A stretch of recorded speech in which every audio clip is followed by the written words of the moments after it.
Matinding hirap ang pinagdaanan ni pambansang kamao Manny Pacquiao sa kanyang training at laban kontra kay Floyd Mayweather Jr. dahil sa tinamu niyang shoulder injury.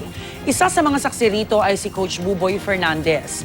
Pero kahit alam niyang nahihirapan ang kaibigan, kinumbinsi niya si Manny na ituloy ang laban. Narito ang report ni Connie Sison.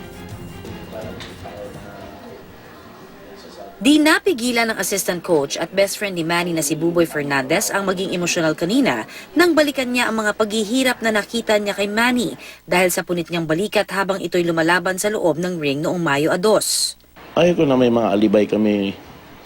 Tanggap namin yung desisyon ng mga judge. Pero makita mo yung kaibigan mong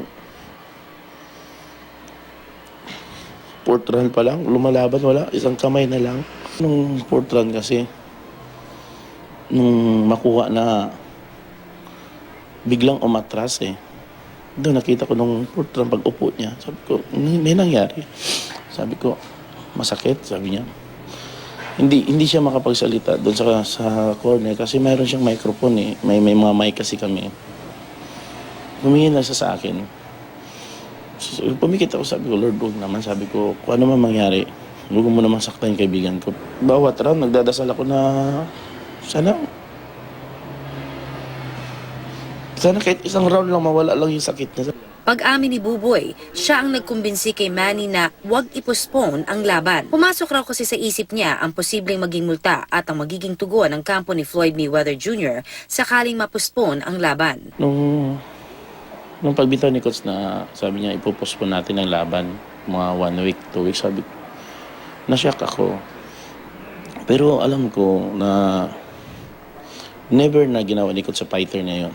Kaya nung pagsabi niyang i-postpone ang laban, tumingala ako sa langit. Sabi ko, Lord, wag naman. Kung ipopostpone, hindi talaga ako pumayag, Brad. Sabi ko, pumagitna talaga ako.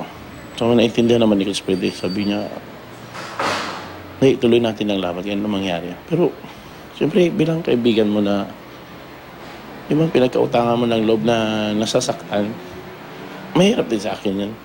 Anya noon pa man, kinabahan na daw siya sa iniindang sakit ni Manny sa balikat. Yung natapos yung round, lumapit siya sa akin. Sabi ko, parang tumamata yung kamay mo sa ulo. Sabi niya, sabi niya, masakit yung balikat ko. Kinabukasan, dumating yung doktor.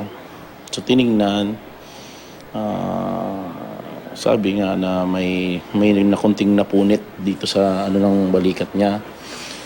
Akala ko, kunti lang.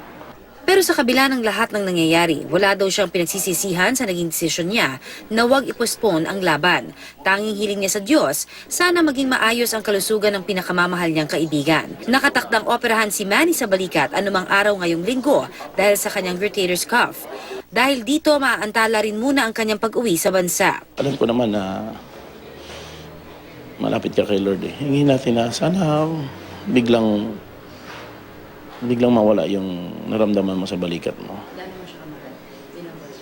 Sobra. Hindi mabayaran ng malaking pera yung utang na loob mo sa kanya.